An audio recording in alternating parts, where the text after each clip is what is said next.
اعوذ باللہ من الشیطان الرجیم بسم اللہ الرحمن الرحیم یا ایہا الناس اتقوا ربکم الذی خلقکم من نفس واحدہ وخلق منها زوجها وبث منہما رجالا کثیرا ونساء واتقوا اللہ الذی تساءلون به والارحام ان اللہ کان علیکم رقیبا صدق اللہ العظیم اللہم صلی علی محمد وعلی آل محمد كما صليت على إبراهيم وعلى آل إبراهيم إنك حميد مجيد اللهم بارك على محمد وعلى آل محمد كما باركت على إبراهيم وعلى آل إبراهيم إنك حميد مجيد۔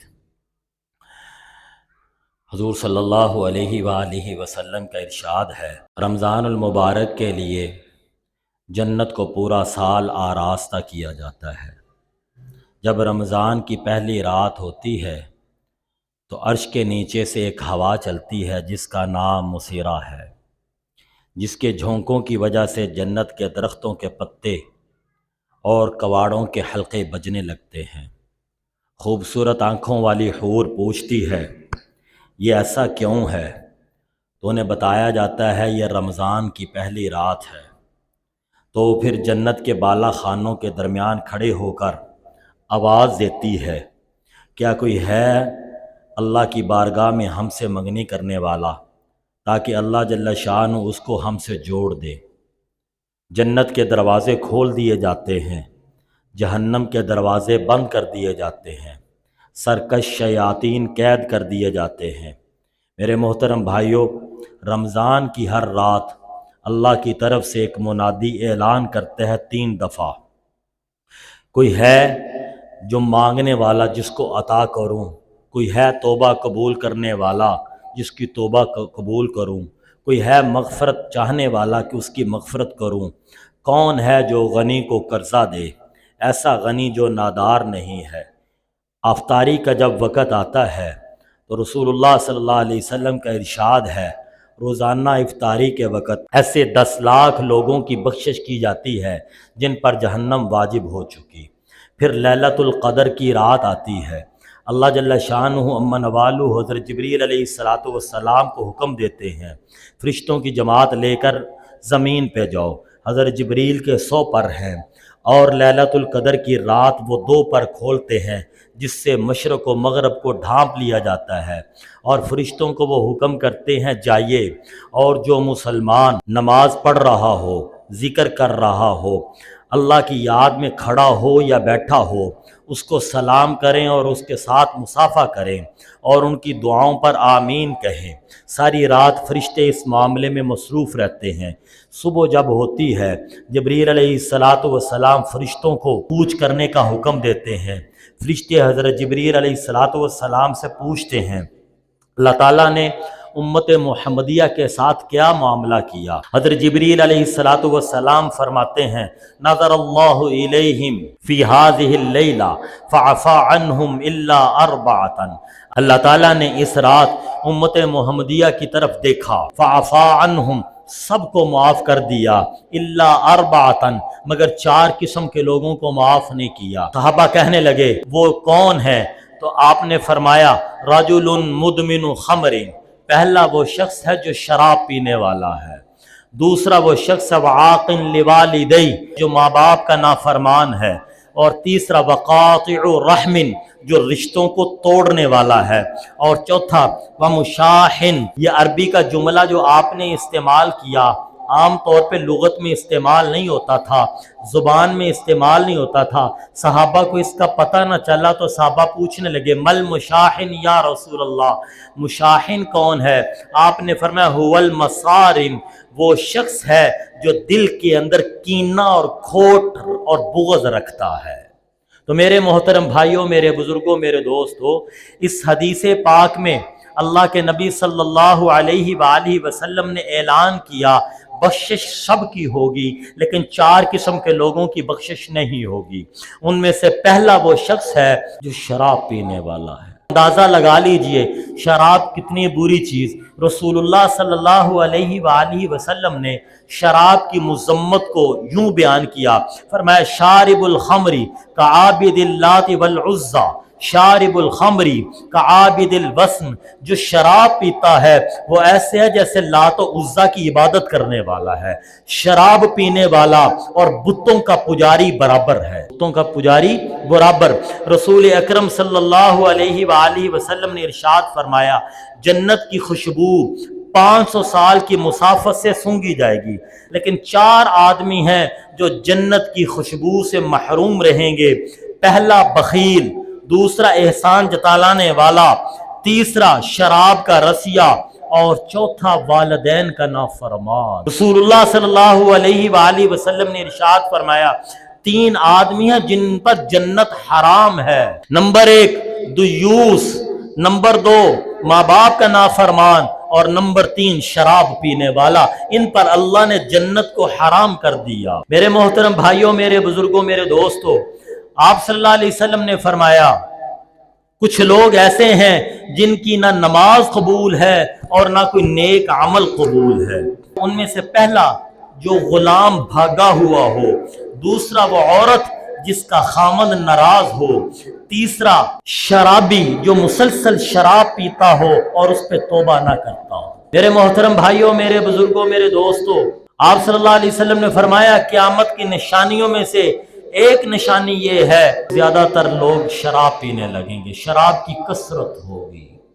قرآن مقدس نے شراب کی مذمت کو بیان کیا اور یوں فرمایا، اس کے بارے میں بیان کیا رجس من عمل الشیطان، یہ شراب، یہ جوا، یہ بت پانسے، یہ فال کے تیر، رجس من عمل الشیطان، یہ گندے ہیں شیطان کی عمل ہے۔ یرید الشیطان ان یوقع بینکم العداوۃ والبغضاء فی الخمر، شراب اتنی بری چیز ہے، جوا اتنا برا چیز ہے، اس کو اختیار کرنے والوں کے دلوں میں نفرتیں پیدا ہو جاتی ہیں، محبتیں ختم، نفرتیں بڑھ جاتی ہیں۔ یہ بغض کا ذریعہ شراب اور جوا۔ اور دوسرا فرمایا وَيَصُدَّكُمْ عَنْ ذِكْرِ اللَّهِ وَعَنِ الصَّلَاةِ، یہ شراب اور جوا یہ آدمی کو اللہ کی یاد سے غافل کر دیتا ہے، اعمال صالحہ سے انسان غافل ہو جاتا ہے۔ اور لوگوں تم کیوں نہیں رکتے؟ تو میرے محترم بھائیوں، میرے بزرگوں، میرے دوستوں، شراب اتنی بری چیز کہ قرآن نے اس کی مذمت بیان کی۔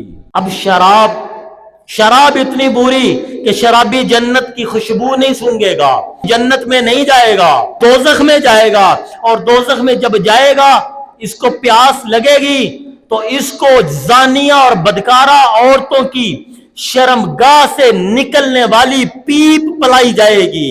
اور سب سے بڑی اس کی برائی کیا ہے؟ رمضان کی ہر دن 10 لاکھ لوگوں کی بخشش، اور آخری دن جتنے لوگوں کی پہلے بخشش ہوئی اتنے ہی سب کی بخشش۔ لیلۃ القدر میں سب کی معافی، لیکن 4 لوگوں کی معافی نہیں، ان میں سے پہلا شراب پینے والا ہے۔ اب شراب کیا ہے؟ ہمارے ہاں شراب وہ صرف ایک نشہ آور چیز کو سمجھا جاتا ہے، لیکن حدیث میں یہ نہیں ہے۔ سن لیجئے، حدیث کی اصطلاح میں شراب کس کو کہتے ہیں؟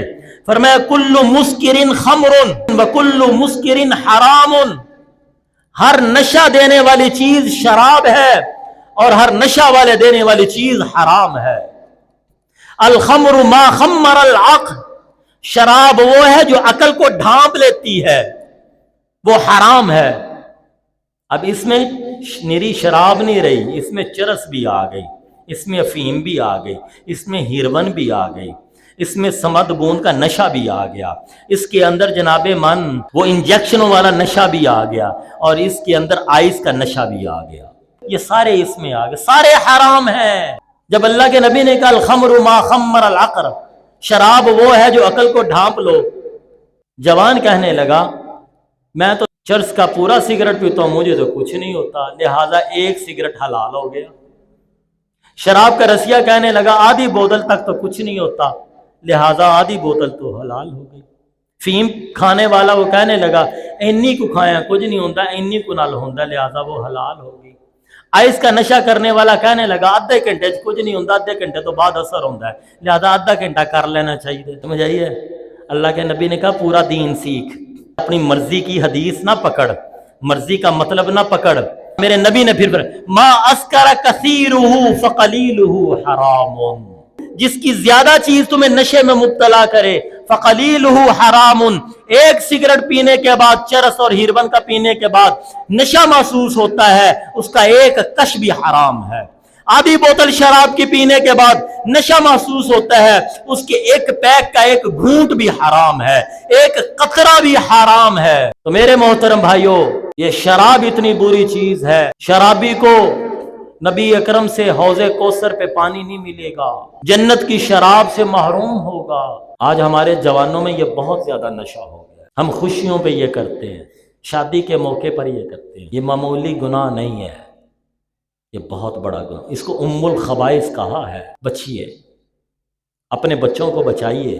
اس کی ابتدا ہوتی ہے ناراض نہ ہونا سگریٹ سے اور نسوار سے۔ عرب کے مفتی ہیں شیخ عبدالعزیز بن باز، انہوں نے سگریٹ بھی حرام کہا ہے، نسوار بھی حرام کہی ہے۔ پاکستان کے علماء نے نہیں کہا، اس کی وجہ یہ ہے پاکستان میں مولوی حکا پی کے ممبر سے چڑھ دینے، کتابیں پڑھانے والے مدرسین اکثر نسوار رکھ کر منزلیں سنتے ہیں، بخاری کا درس دیتے ہیں، کافیہ پڑھاتے ہیں، اس لیے حرام نہیں ہے۔ پہلی دفعہ نسوار رکھنے والا، ادھر بیٹھے آدمی پہلی دفعہ نسوار رکھ کر گیٹ تک صحیح سالم چلا جائے، نہیں جا سکے گا، دروازے نہ ٹکر ہو جائے گی۔ یہاں سے جائے اور ٹوٹی جا کر کھول کے دکھا دے، آدھا منٹ رکھنے کے بعد جا کے ٹوٹی کھول کے دے، ٹوٹی نہ ٹکر بجے گی، کھلے گی نہیں۔ تو بھائیو اس سے بچو۔ ہاں اس کے کوئی علمی فوائد ہوں، کوئی انوارات اترتے ہوں تو ضرور پیجیے، ضرور استعمال کیجیے۔ دانت کو خراب، منہ بدبودار کر دیتی ہے۔ میرے بھائیو بچیے، پھر رمضان کے روزے قبول نہیں ہوں گے اگر ہم نے شراب نہ چھوڑی، تو بخشش نہیں ہوگی اگر شراب نہ چھوڑی۔ دوسرا، آپ نے فرمایا ماں باپ کے نافرمان کے لیے بھی روزوں میں بخشش نہیں۔ سخاوت کی، تہجد پڑھی، تراویح پڑھی، قرآن پڑھایا، بخشش نہیں۔ ماں باپ کا اتنا مقام ہے قرآن مقدس میں، جہاں اللہ نے اپنا حق بیان کیا، ساتھ ہی ماں باپ کے حق کو بیان کیا۔ وَاعْبُدُوا اللَّهَ وَلَا تُشْرِكُوا بِهِ شَيْئًا وَبِالْوَالِدَيْنِ إِحْسَانًا، 15واں پارہ، وَقَضَىٰ رَبُّكَ أَلَّا تَعْبُدُوا إِلَّا إِيَّاهُ، یہ اپنا حق بیان کیا، اور آگے فرمایا وَبِالْوَالِدَيْنِ إِحْسَانًا إِمَّا يَبْلُغَنَّ عِندَكَ الْكِبَرَ، آخر تک۔ تو ماں باپ کا احترام قرآن سے ثابت، اور ماں باپ کی نافرمانی حرام۔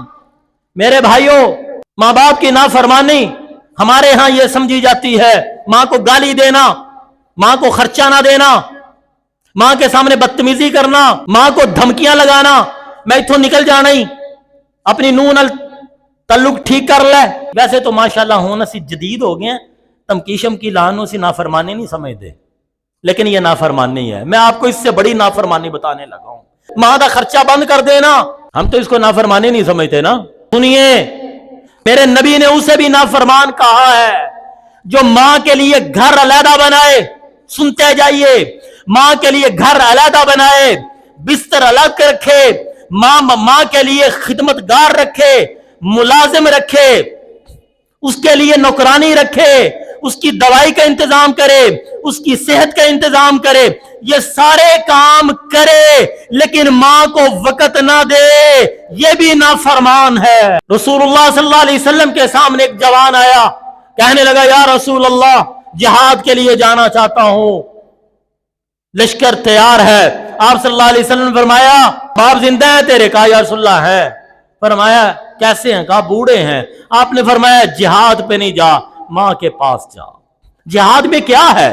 جہاد میں وقت دینا ہے نا، جہاد میں جان دینا ہے، جہاد میں مال دینا ہے۔ تو میرے نبی کیا کہہ رہے ہیں؟ جب بوڑھی ماں گھر میں موجود ہو، بڑھاپے میں ماں کو کھانے کی طلب نہیں ہوتی، پتر کو دیکھنے کی طلب ہوتی ہے۔ پھر علمی لوگ، مذہبی، میں سخت لفظ کہنا چاہتا ہوں لیکن نہیں کہہ رہا، مذہبی نیک بننے والے، وہ کہتے ہیں جی آپ اپنی اماں کو وقت کیوں نہیں دیتے؟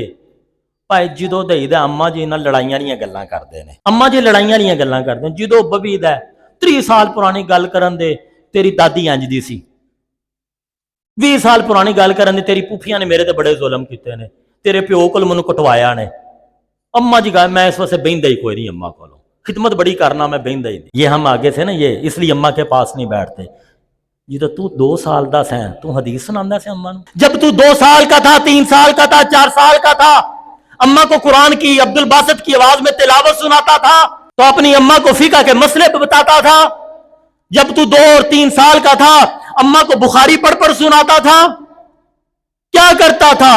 ناک بہاتا تھا، الٹیاں کرتا تھا، دودھ پھینکتا تھا، پخانہ کرتا تھا، پیشاب کرتا تھا، فیڈر پیتا اور پھر سو جاتا۔ ماں سارا دن تھکی ہوتی، وہ کچھ دیر کے لیے سستانا شروع کرتی، چودھری تو پیشاب کر دیتا، وہ تجھے خشک پہ لٹاتی، خود گیلے پہ آتی، تو رونا شروع کر دیتا، وہ دوسرے کمرے میں نہیں جاتی، اٹھاتی، آنکھوں میں نیند ہے، ہچکولے کھاتی، تجھے سینے کے ساتھ لگاتی اور اس کے بازو پر تیرا پیشاب لگ جاتا، اس کو کوئی پرواہ نہیں ہوتی تھی، تجھے سینے سے لگائے رکھتی تھی، تیرے کپڑے فوراً بدلتی، اپنے کپڑے بعد میں بدلتی، جب تک تو سوتا نہیں تھا تجھے لوریاں دیتی رہتی تھی۔ آج تیرے پاس ماں کو دینے کے لیے وقت نہیں ہے۔ ماں باپ کرتے ہیں، کرنے دو۔ میرے نبی نے کہا ہے نا، بوڑھا اور بچہ برابر ہیں۔ تو بچپنے میں ہم کون سی حدیثیں سناتے تھے اپنے ماں باپ کو؟ وہ اب بوڑھے ہو چکے ہیں، ان کا جو کمپیوٹر ہے دماغی، اس میں آج کی بات ہے ہی نہیں، پرانی ہے، کرنے دیجئے ان کو۔ ہاں، ان کی غلط بات پر آپ غلط ڈیسیژن نہ لیجئے، غلط فیصلہ نہ کیجئے، آپ دادی کے نافرمان نہ ہو جائیے، آپ پھوپھی کے ساتھ بدتمیزی نہ کیجئے، آپ چچاؤں کے ساتھ جا کے جھگڑنا نہ شروع کر دیجئے، اماں کو کہنے دیجئے۔ وہ کتنے زخم لگے ہیں جو وہ نکال رہی ہے، کوئی تو ہے اس کو سنے۔ یہ تو کوئی نہیں ہے، بیٹھنا نہیں ہے اس لیے کہ اماں غیبت کرتی ہے۔ ہاں جی صاحب، غیبت بھی گناہ ہے، ماں باپ کی نافرمانی بھی گناہ ہے۔ تو میرے بھائیوں، میرے نبی نے کہا جہاد میں نہ جا، ماں کو ٹائم دے۔ میں سیٹلائٹ ٹاؤن کے 2 ایسے جوانوں کو جانتا ہوں، میرے کلاس فیلو ہیں، میرے بچپن کے دوست ہیں، دونوں اپنی ماں کے، ایک کی ماں فوت ہو گئی اور ایک کی ماں زندہ ہے۔ خدا کی قسم، ہم جب دوست بیٹھتے ہیں تو ہم یہ کہتے ہیں ان کو ماں کی خدمت کی بدولت اللہ نے نواز دی۔ ایک آپ کے پورے گجرانوالہ کا معتبر لوگوں میں ہے، 5 بڑے گجرانوالہ کے سیاسی اعتبار سے جو بڑے لوگ ہیں، ایک ان میں سے ہے۔ خدا کی قسم، وہ ماں کا اتنا فرما بردار تھا، وہ کاروباری بھی تھا، اور وہ کاروباری لوگ، وہ بزنس سارا اس کے سر پر تھا۔ تو ماں بیمار ہو گئی، صاحب فراش ہو گئی، بات نہیں کر سکتی تھی، صرف دیکھتی تھی۔ اس نے کارخانے میں دیر سے جانا شروع کیا۔ بھائی کہنے لگا یار کاروبار خراب ہوتا ہے، 12 بجے آ جایا کر۔ اس نے بھائی کو کہا کاروبار ڈوبتا ہے، ڈوب جائے، میں 3 بجے سے پہلے کارخانے میں نہیں آؤں گا، ماں کے پاس بیٹھوں گا۔ حالانکہ اس نے تقریباً 4 لاکھ روپے ماہانہ پہ نرسوں کا انتظام کیا ہوا، اپنے گھر کے ایک بڑے ہال کو پورے ہاسپٹل میں تبدیل کیا ہوا تھا، لیکن اس کے باوجود اپنی ماں کو 3-4 گھنٹے صبح، 3-4 گھنٹے رات دیا کرتا تھا۔ تو اللہ نے عزتیں دے دی۔ دوستو، آج ماں باپ کو وقت دیں، وگرنہ ایک وقت آئے گا تمنا کریں گے گال کڈے اماں، لیکن آواز آ جائے اماں دی، وہ فروکو کتھے میں نہیں آئے گی، میرے کان میں آج نہیں آتی۔ تمنا ایک دفعہ یوں ہی آ جائے، مر جائیں گل تے سن، ہماری دیہاتی مائیں یوں ہی بلاتی ہیں نا، مر جائیں گل تے سن، پیڑ پبی کتھے میں۔ ہم غصہ کرتے تھے، آج ترستے ہیں۔ خدا کے لیے اپنے ماں کے ساتھ حساب و کتاب نہ کیا کرو، اور ماں کے اوپر بیویوں کو ترجیح نہ دیا کرے۔ اس کا مطلب یہ نہیں ہے کہ بیوی کو تو میری جتی، بیوی جتی نہیں ہے، بیوی کسی دے جگر دا ٹکڑا ہے۔ تو بندے دا پتر بن، مرد کے اندر یہ صلاحیت ہونی چاہیے، بیوی کے ساتھ بھی اچھا سلوک کرے، ماں کی بھی خدمت کرے۔